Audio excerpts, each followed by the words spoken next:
Yes, you read that title right. I absolutely love Cyberpunk 2077. Even with its launch, even with its alleged cut content, and even with everything that people have to tell me about the game. And honestly, there's one big reason that I do love Cyberpunk. And it might even be one of the bigger reasons that other people didn't like the game. And that reason is the story. Now, the reason I was thinking about this recently was some of the comments I have seen on past videos about how boring or bad or all out stale the story was, and I just have to disagree. Along with that, Phantom Liberty and Update 2.0 is right around the corner, and I wanted to return to the base game for a little bit before the game could go through a possible huge change. But this is one of those smaller vids, so let's not drag this out any longer than it needs to be, and let's get right to the point and cruise the streets of Night City.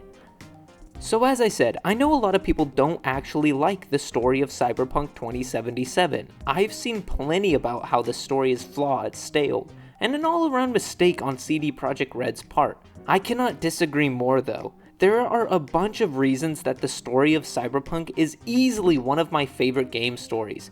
And yes, I know the game had a pretty rocky start, let's just say, and if you... This needs to get out of here. And yes, I know that the game had a pretty rocky start, let's just say, and if you've seen my past Cyberpunk video, you would know that I originally played and beat the game on the classic PS4, so I know all about the rough launch this game had. But aside from all the bugs, all the performance issues, and all of the all-out inability to play sometimes while on the PS4, I still found myself hooked into every single piece of dialogue. You know, I won't lie, I usually skip the dialogue in most games. Like, almost every single game I play. I don't know what it is, but I cannot sit through boring dialogue half the time. I usually just throw subtitles on and I could read faster than the characters talk. Though there are those few games, such as Red Dead Redemption 2 and Alan Wake, that I did not skip a single line of dialogue or amazing cutscenes. Such rich stories that are told with words that hook you in and never leave you bored. In my opinion, Cyberpunk's story is right there with them. I maybe found myself skipping 5% of the dialogue, just reading the subtitles to get the information. But with the graphics, the voice acting, and of course, the masterpiece of a story, I usually didn't even think about it. Stepping away from the dialogue though, I think the story itself was actually just really good. Taking it back to the beginning, now I will just say that I don't really care about the different starts to the game, like sure they're all pretty fun and interesting, but they all lead up to the same place. But I love the place that they lead up to. That beginning of the game after the intro, the build up to getting the death chip, might actually be my favorite part of the game. Getting to build your relationship with your best friend Jackie, easily one of my favorite characters. You learning the ropes of the city, and getting an understanding of V's place in the world, before everything is ripped away from you. Before, V is just existing like everyone else in the city. That is until your best friend is killed and you get murdered by none other than Rick Ross. Waking up from death in a literal landfill, like forgotten garbage. You know, I just love the beginning of this game, and there are honestly a lot of games that failed to hit that mark and hook you in. Like, honestly, Starfield. I think the beginning of Starfield was an absolute bore. Now, I don't want to bring up past feelings from past videos, but Starfield was a slow burn, and after that boring and tedious beginning, the game got great. Cyberpunk, though, pulls you in from the first moment you start playing. Honestly, that beginning bit before you actually retrieve the chip, it really sets up the rest of the game and lets you know what you should be preparing yourself for. Then, once you actually get the chip and waking up from the cold grip of death, everything else just falls into line way too well.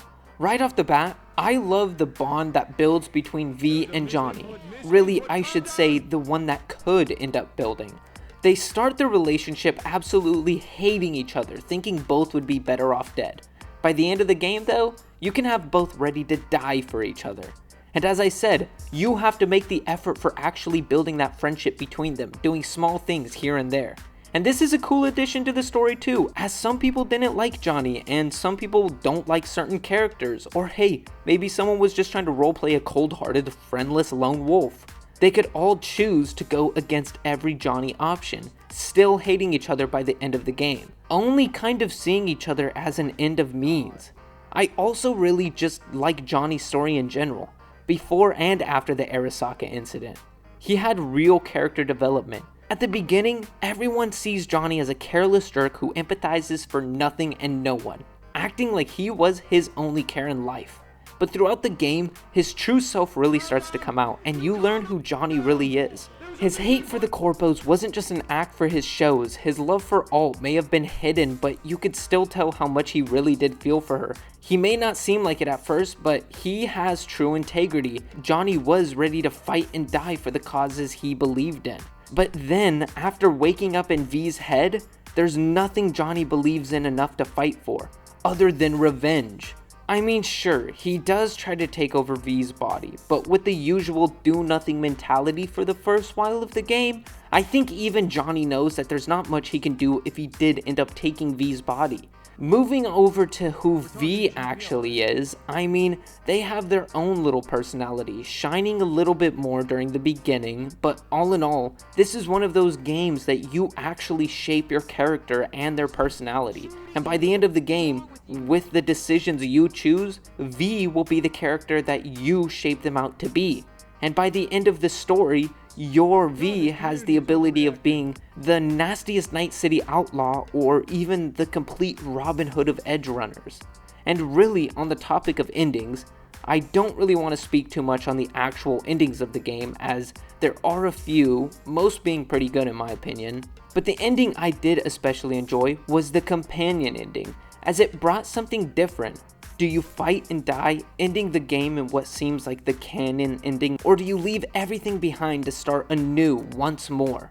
But really, I just enjoyed the companions in general too, and I know that was one of the big issues that a lot of people had with the game.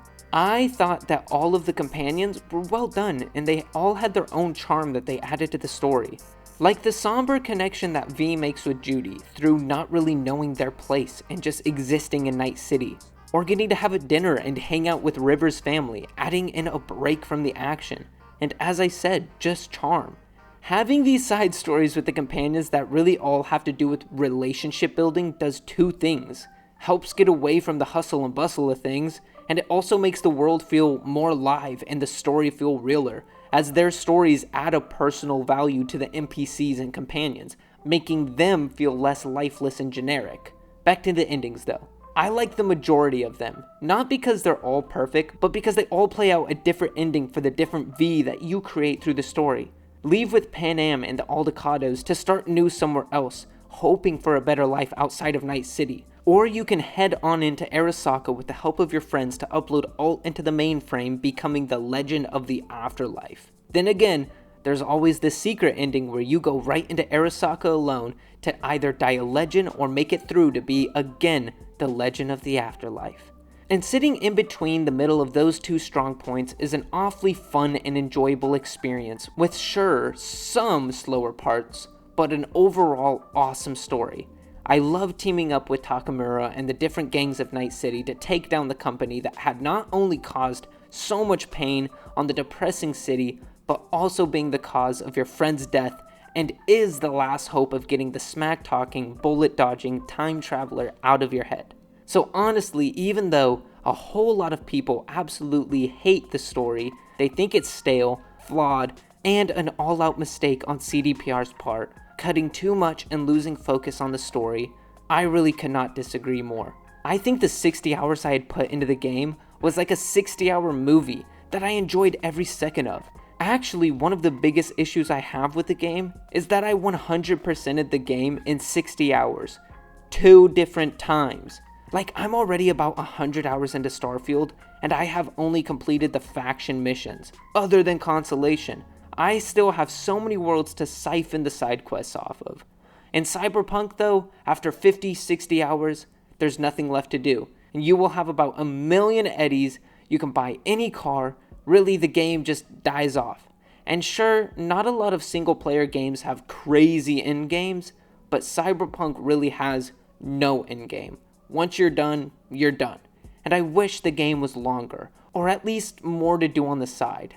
Though hopefully with Phantom Liberty and Update 2.0 right around the corner, we will get a good amount more of this wonderful storytelling and amazing world. And honestly, that is about it for this video. I know I did not talk about a lot, mostly just the story in general and what I like about it, but that's what these small videos are for. I saw some comments that were about how bad the story of Cyberpunk was, and honestly, I wanted to let you all know what I actually thought about the story.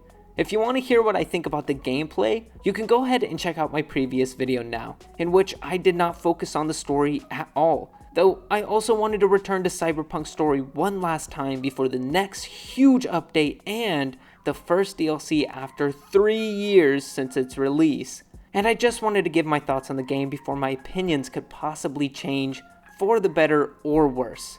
And honestly, I think that the DLC looks amazing, and I will be giving my thoughts on it. And don't worry, I will not give it the same mistake as I did my Starfield video. But as it is with these smaller videos, I made my point and I'm gonna leave it there. So never forget to let me know what you thought about this video in the comments now, and drop any other thoughts or suggestions there. And if you enjoyed this video and my thoughts on Cyberpunk's story, definitely hit that like, and never forget to subscribe to stay up to date on all of the new videos to come. And if you want to see more of these side videos along with support the big Friday vids, definitely check out a membership to either my channel or my Patreon now to help get the videos crazier and better, along with coming with certain little perks depending on the membership. That's neither here or there though, so do not feel pressured, as if you're here doing what the fine people of YouTube usually do, then that is plenty. And lastly, if you heard any music that you enjoy and want to hear more, check out billythewhip.com or just Billy the Whip on any music platform now for something new to bob your head to. And now that we're here at the end, I wish you all a great day, and thank you all so much for the recent support this channel's been seeing. Getting aggressive on the track, I'm never holding back. Packing stanzas in the sack, next to the stacks and nip a cack. Making me sick, it's making me yak. Feel like I'm having a heart attack. You feel like you know me, you don't know Jack. I'm a killer, the minds wearing black like the Zodiac. It's